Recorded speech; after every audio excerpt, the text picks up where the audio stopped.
Hi hello everyone, ಇತಾಸ್ healthy ವರ್ಲ್ಡ್ಗೆ ಸ್ವಾಗತ. ಈ ವಿಡಿಯೋದಲ್ಲಿ ಮತ್ತೊಂದು ಬ್ರೇಕ್ಫಾಸ್ಟ್ ರೆಸಿಪಿಯೊಂದಿಗೆ ನಾವು ಬಂದಿದ್ದೀವಿ.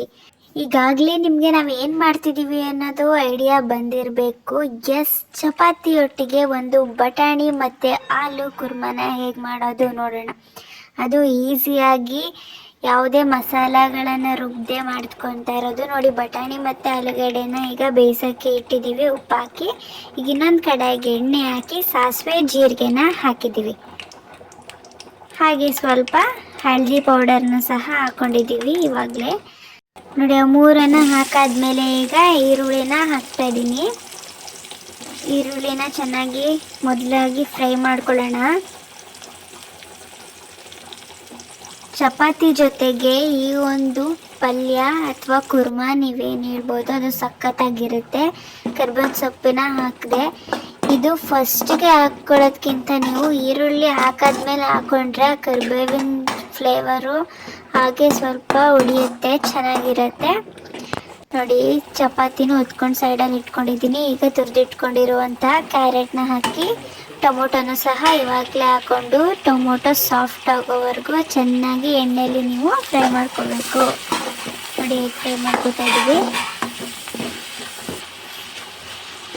ನೋಡಿ, ಎಷ್ಟು ಕಲರ್ಫುಲ್ಲಾಗಿ ಕಾಣಿಸ್ತಾ ಇದೆ ಅಲ್ವಾ.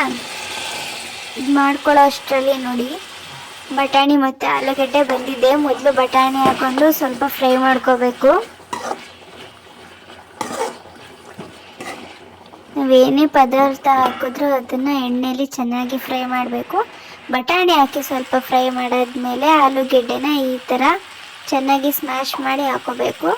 ಈಗ ರುಚಿಗೆ ತಕ್ಕಷ್ಟು ಉಪ್ಪು ಮತ್ತು ಇನ್ನೊಂದು ಸ್ವಲ್ಪ ಹಳದಿ ಪೌಡರನ್ನು ಹಾಕೋತಾ ಇದ್ದೀವಿ. ನೀವು ಬೇಕಾದರೆ ಸ್ವಲ್ಪ ಖಾರದ ಪುಡಿನೂ ಸೇರಿಸ್ಕೋಬೋದು. ಲಾಸ್ಟಿಗೆ ಸಣ್ಣ ಸಣ್ಣಕ್ಕೆ ಹೆಚ್ಚಿಟ್ಕೊಂಡಿರುವಂಥ ಕೊತ್ತಂಬರಿ ಸೊಪ್ಪನ್ನು ಹಾಕ್ತಾಯಿದ್ದೀನಿ.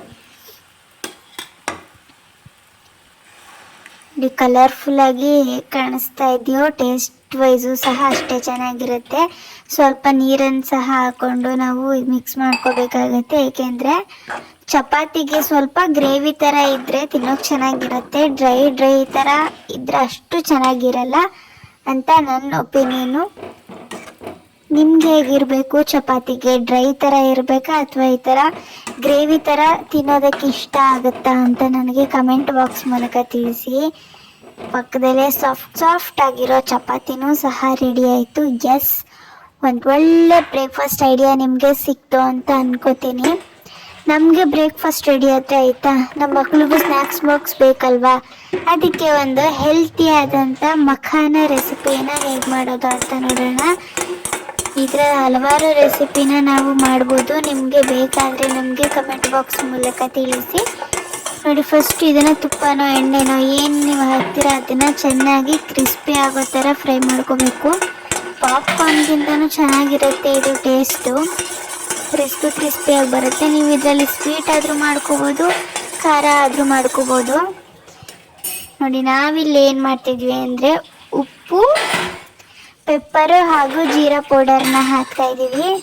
ಸಖತ್ತಾಗಿರುತ್ತೆ ಇದು ಸ್ನ್ಯಾಕ್ಸು. ನೀವು ಸಂಜೆ ಟೈಮಲ್ಲಿ ಟೀ ಜೊತೆ ಸಹ ತಿನ್ಬೋದು. ಇದನ್ನು ಇವತ್ತು ನನ್ನ ಮಗುವಿನ ಸ್ನ್ಯಾಕ್ಸ್ ಬಾಕ್ಸ್ಗೆ ಹಾಕ್ತಾಯಿದ್ದೀನಿ. ಇದು ಅವಳಿಗೆ ಫೇವ್ರೇಟ್ ಅಂತಲೇ ಹೇಳ್ಬೋದು. ಎಲ್ಲನೂ ಖಾಲಿ ಮಾಡ್ಕೊಂಬರ್ತಾಳೆ. ನೋಡಿ, ಸ್ನ್ಯಾಕ್ಸ್ ಬಾಕ್ಸ್ ಸಹ ರೆಡಿ ಆಯಿತು. ಪಕ್ಕದಲ್ಲಿ ಆ್ಯಪಲ್ ಹಾಗೂ spicy and salty makhana recipe ready ಆಯಿತು. ಅದನ್ನು ಅವರು ಸ್ನ್ಯಾಕ್ಸ್ ಬಾಕ್ಸ್ಗೂ ಸಹ ಹಾಕಾಯಿತು. ಈ ವಿಡಿಯೋ ಎಲ್ಲರಿಗೂ ಇಷ್ಟ ಆಯಿತು ಅಂತ ಭಾವಿಸ್ತಾ ಎಲ್ಲರೂ ನಮ್ಮ ಚಾನಲ್ಗೆ ಸಬ್ಸ್ಕ್ರೈಬ್ ಮಾಡಿ ಅಂತ ಕೇಳ್ತಾ ಥ್ಯಾಂಕ್ ಯು. ಬಾಯ್.